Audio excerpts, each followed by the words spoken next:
The Mary Kay Way, o estilo de liderança de uma das maiores empreendedoras norte-americanas. Capítulo 19. Nunca use o regulamento ou a pomposidade como um escudo. Não faz muito tempo que o sistema de alarme de um amigo quebrou.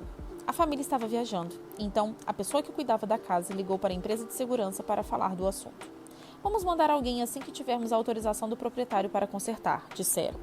A pessoa que cuidava da casa explicou que eles só voltariam dali a uma semana, mas a empresa insistiu que, sem a aprovação do proprietário, eles não poderiam consertar. Desesperada, a pessoa me perguntou se eu poderia ligar para a empresa e ver o que eu poderia fazer. Eu liguei e recebi a mesma resposta. Mas eles estão viajando, expliquei. Sinto muito, senhora, mas é contra o regulamento da empresa ir consertar sem a autorização, insistiu o homem. Eu entendi, eu disse pacientemente. Mas que diferença faz? Existe uma pessoa cuidando da casa e ela está com a chave. Então, ela não é uma ladra que entrou lá. Sugiro que, já que você sabe que ela não é uma ladra e que o alarme está quebrado, você conserte imediatamente. Se vocês não consertarem, um ladrão de verdade poderá entrar e aí a sua empresa será responsável.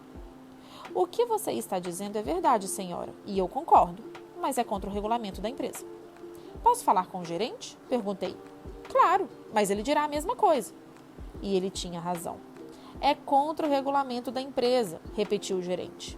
Mas por que vocês têm esse regulamento? Perguntei. Bom, temos vários regulamentos, minha senhora, e não tenho como explicar o motivo de todos eles. A sede em Chicago estabelece os regulamentos e eu obedeço. E posso entrar em apuro se eu não obedecer.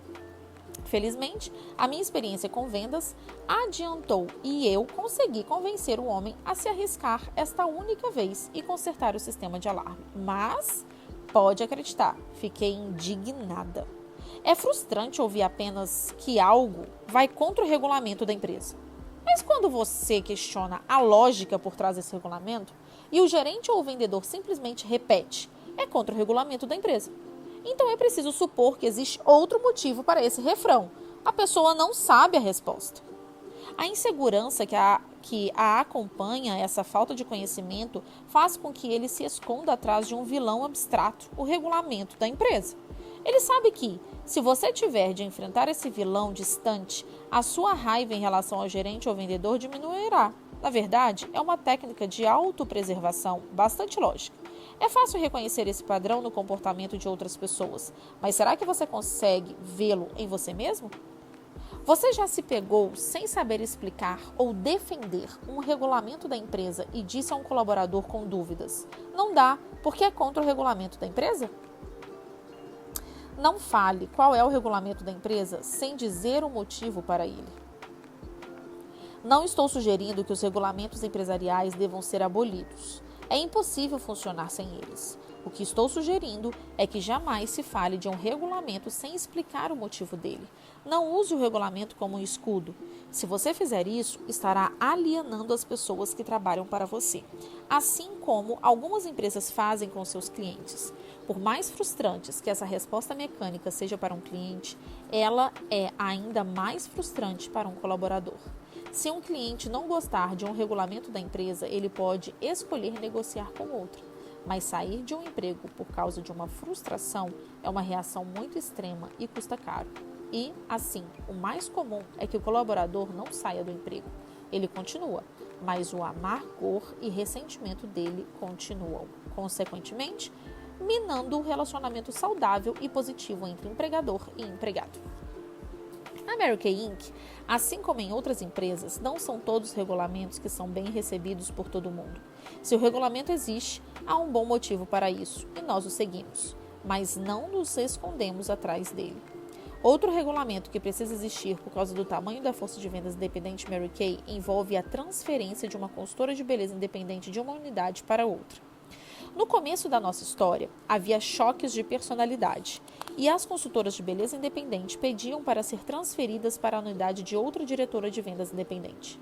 Tentamos monitorar esse tipo de conflito de personalidade e, no começo, permitimos as transferências, mas isso causava grandes atritos entre as diretoras. Por que vocês deixaram a Beth sair da minha unidade e ir para a de Suzy? Elas diziam. Consequentemente, estabelecemos uma regra. Uma consultora de beleza independente pode mudar de unidade só depois de ficar totalmente inativa em seu negócio Mary Kay durante um ano. Depois desse período, ela pode reiniciar no seu negócio Mary Kay sob a orientação de vendas independente de sua escolha, desde que, é claro, esteja novamente qualificada para ser aceita como consultora de beleza independente. Sempre que possível, as diretrizes e regulamentos de uma empresa devem ser num documento por escrito, para que não haja interpretações errôneas quanto ao posicionamento da empresa em relação a questões pertinentes. Quanto mais acessível for essa informação, mais será possível evitar as controvérsias. Acreditamos que esclarecer tudo antecipadamente previne possíveis problemas. Para isso, damos a cada diretora de vendas independente uma ampla variedade de ferramentas e recursos educacionais. Acredito que seja importante comunicar claramente quais são os fundamentos da nossa empresa.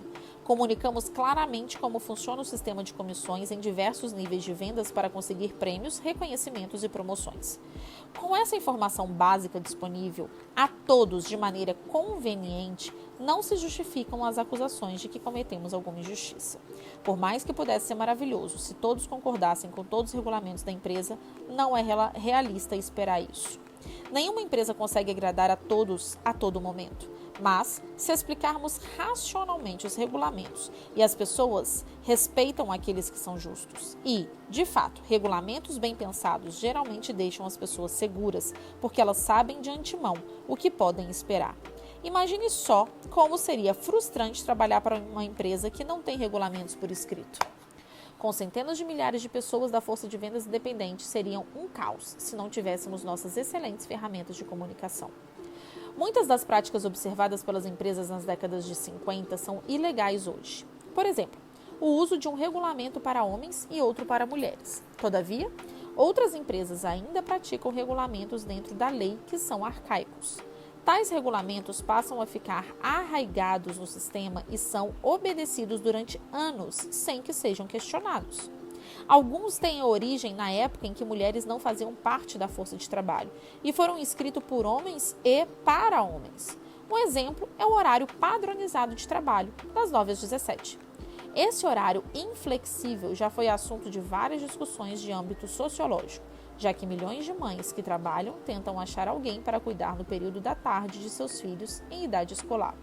Embora regulamentos como esse fizessem sentido quando foram elaborados, há muito ficaram datados. E em alguns ramos de atividade muito grandes, estruturas altamente burocráticas podem atrasar as mudanças nesses regulamentos. Acredito que as mulheres que trabalham em empresas assim deviam falar sobre isso. Frequentemente, a opinião de uma mulher traz um ponto de vista diferente no qual não pensaram antes. Quando regulamentos dessa natureza são questionados pelas mulheres e há um esforço sincero para discuti-los abertamente, mudanças positivas podem acontecer e, de fato, acontecem. Toda empresa provavelmente tem um ou mais regulamentos que, com o tempo, tornaram-se obsoletos ou discriminatórios. Talvez a melhor maneira de um líder evitar implementar regulamentos assim é fazer de tudo para não usá-los como um escudo. Não anunciem simplesmente o regulamento. Explique o porquê. Isso é um regulamento da empresa porque... Se você não conseguir terminar essa frase com uma explicação satisfatória, talvez seja a hora de modificar o regulamento ou eliminá-lo. Obviamente, cada empresa modifica seus atuais regulamentos de maneira diferente. Se um colaborador deseja modificá-los, ele ou ela primeiro deve saber qual o melhor método, seja com o supervisor ou o departamento de recursos humanos. Mas, qualquer que seja o caminho, ação do conselho administrativo, revisão de especialistas ou equipe de recursos humanos, o colaborador precisa saber que qualquer mudança exige algumas estratégias básicas, algumas possibilidades. Pesquisar e documentar bem os motivos para a mudança proposta, antecipar as objeções e preparar respostas adequadas, identificar a pessoa ou pessoas dentro da organização que possam apoiar e reforçar essa mudança, preparar-se para um acordo ou uma mudança diferente, estabelecer um regulamento que adequadamente substitua o que está sendo modificado ou eliminado.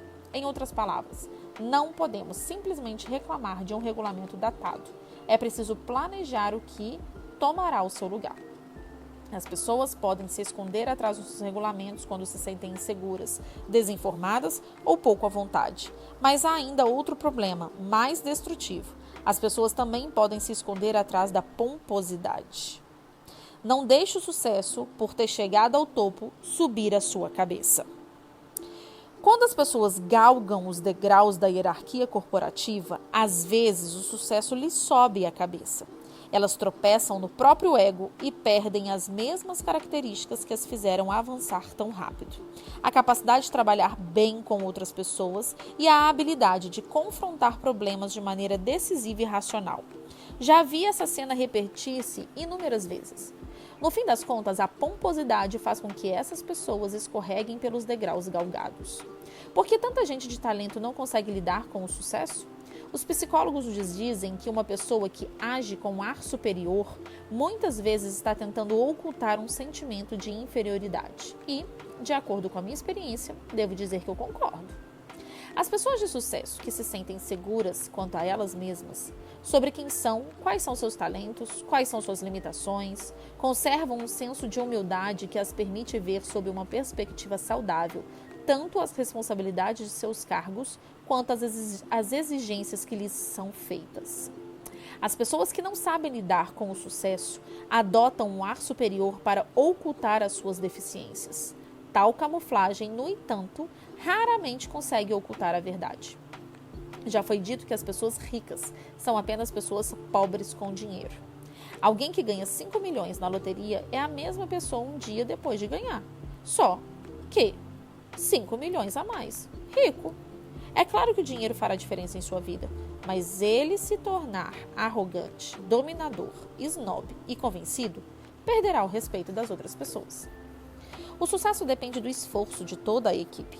Todo gerente precisa dar-se conta de que seu sucesso depende do esforço de toda a equipe. Pessoas trabalhando juntas para alcançar os mesmos objetivos. Cada pessoa na organização deve ter um senso de sincronia quanto ao próprio trabalho. Enfatizo esse aspecto para os novos colaboradores durante o treinamento para que eles saibam que a sua contribuição para a empresa, por menor que seja no começo, é muito importante. O cargo de cada pessoa ou o seu salário não determina meu respeito por ela. Cada tarefa é importante. E quando alguém faz bem o seu trabalho, faço um esforço a mais para demonstrar meu apreço. Sempre que possível, tento elogiar todos e chamá-los pelo nome. Por exemplo, se vejo um colaborador da manutenção, posso dizer: Bill, o escritório está uma maravilha e você fez um excelente trabalho quando pendurou aqueles quadros. Ou, se eu não o vejo, mas sei que ele fez um bom trabalho, posso deixar um bilhetinho escrito à mão: Bill, gostaria de te dizer o quanto apreciamos o ótimo trabalho que você fez ao consertar o ar-condicionado. Ele está bem melhor agora, obrigada, Mary Kay. Infelizmente, as pessoas que fazem trabalho de manutenção nos bastidores muitas vezes passam desapercebidas. Já vi pessoas da manutenção trabalhando em escritórios cujos colaboradores as ignoravam, como se fossem invisíveis. Como estou ciente disso, faço esforço para ser educada com eles. Como fundadora da empresa e presidente do conselho, sinto que devo dar um bom exemplo. Portanto, não importa quem seja a pessoa presidente da empresa ou zelador, faço um esforço sincero para deixar todas as pessoas que trabalham na Mary Kay saberem que são muito queridas. Já disse que não há outro título de cargos nas portas de nenhum dos nossos escritórios corporativos e que todos são abordados pelo primeiro nome. Também não há restaurante executivo na nossa sede.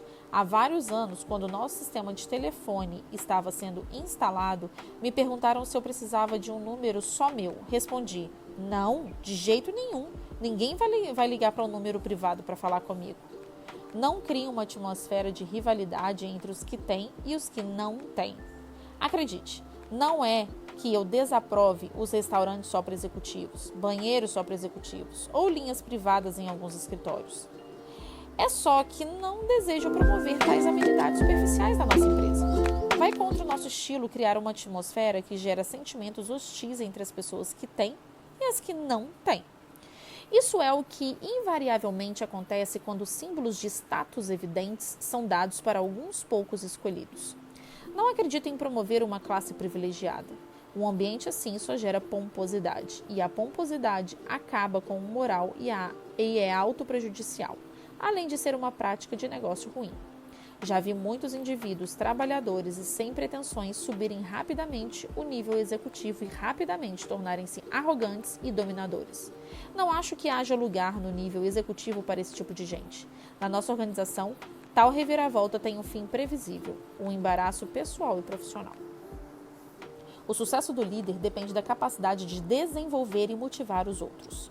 Também enfatizamos que a pessoa da força de vendas independente que avançar com o seu negócio Mary Kay jamais deve se esquecer que ela, também, já foi uma vez uma consultora de beleza independente. À medida que ela avança, seu sucesso depende de sua capacidade de desenvolver e motivar as outras mulheres de sua unidade. Uma diretora de vendas independente tem mais chance de sucesso se as suas consultoras de beleza puderem se identificar com ela e se perguntarem como podem ser como ela. O que ela tem que eu posso resolver? É uma expressão popular da Mary Kay que muito se ouve nas nossas reuniões. A maioria das diretoras de vendas independentes de sucesso projeta a imagem de pessoas comuns que fazem seu trabalho extremamente bem, de maneira consciente. Seu sucesso se baseia no sucesso das mulheres que ela lidera. Sua tentativa pode sair pela culatra se ela tentar passar para as mulheres de sua unidade uma imagem de superioridade, o que acaba minando a confiança delas e, consequentemente, a capacidade de avançar. No fim das contas, os modos ditatoriais e a arrogância e a presunção dessa pessoa, em resumo, sua pomposidade, já sinalizavam a sua queda. Infelizmente, algumas pessoas estão condicionadas a só cuidar de salvar a própria pele, até mesmo se aproveitando dos outros. Alguns gerentes são gentis com outros gerentes, mas frios e distantes com pessoas em cargos menores. É possível encontrar essa atitude snob em todas as profissões e com pessoas que foram derrotadas pelo sucesso. O que podemos fazer com tais indivíduos? Como sugeri antes, pessoas que usam a pomposidade como escudo geralmente fazem isso por medo e insegurança. Por mais que eu não me julgue capaz de dar aconselhamento psicológico ou terapêutico para uma pessoa assim, a minha experiência me deu algumas dicas que podem ajudar qualquer líder. Em primeiro lugar, acredito que é preciso analisar os próprios pensamentos e sentimentos. Você é inseguro ou hesitante no seu papel? Em caso afirmativo, a resposta é simplesmente: faça a sua lição de casa. Como discutimos no capítulo 7, nada elimina melhor a insegurança do que conhecer de verdade o produto e ter experiência com gerenciamento. Você passa um ar de pomposidade? Em outras palavras, você não presta atenção nas necessidades e sentimentos alheios, dando às pessoas a impressão de que é uma pessoa distante e snob? Em caso afirmativo, sugiro que você renove a sua imagem aos olhos de outras pessoas seguindo as seguintes diretrizes. Sempre seja sincero com seus colaboradores. Se eles perguntarem sobre informações que você não pode revelar, diga que não pode informar. Se eles perguntarem algo que você não saiba, seja sincero. A maioria das pessoas percebe logo quando a outra mente. Seja consistente com fatos e atitudes. Não apenas isso ajuda os seus colaboradores a te entenderem, como também permite a eles agirem com segurança. Tenha uma atitude relaxada e confiante ao lidar com os outros. Até algo óbvio, como usar um tom de voz calmo, já serve para deixar seus colaboradores à vontade. Pense bem antes de dizer as coisas e faça de tudo para dizer exatamente o que quer dizer. E seja você mesmo. Sempre que possível, use nós ao invés de eu ao discutir com a equipe e com os outros. Você certamente ouvirá deles que aceita e respeita suas contribuições. Finalmente, lembre-se de como você começou e tenha sempre em mente que o seu futuro depende da sua habilidade de trabalhar bem com as pessoas. Embora a pompa seja algo que nos fascine, uma vez ou outra, a pomposidade jamais é algo admirável, e muito menos num líder. As diretoras de vendas independentes falam sobre os valores Mary Kay em prática nos dias de hoje. O mais brilhante nesse negócio é que ninguém é superior a ninguém. Todas começamos iguais, estamos todas conectadas de alguma maneira e por causa dessa atmosfera as pessoas têm coragem de se arriscar, diz Matt Duser dos Estados Unidos. Mary Kay nunca quis que ficássemos tão ocupadas e absortas a ponto de as pessoas que buscam se inspirar na nossa liderança começarem a sentir que não são importantes o suficiente para tomar o nosso tempo. Nunca é bom deixar as pessoas se sentindo como se fossem peixinhos pequenos num lago enorme. Como é que elas vão achar que podem aprender se for assim? As mulheres naturalmente querem fazer alguma diferença na vida de outras pessoas, diz Matt Mary Pat, dos Estados Unidos. E é genial o fato de a Mary Kay não ter um cargo como um salário específico. Cada indivíduo decide exatamente o quanto deseja ganhar, o quanto vale. E como é reconfortante ter sucesso ao se dedicar e dar amor à vida às outras pessoas. As pessoas sempre podem achar uma brecha para comportamento ou atitude ruim. Sempre ensino que o que você faz é o que conta. O estilo Mary Kay é, para mim, a única maneira de fazer negócio, diz Rhea Foster, dos Estados Unidos.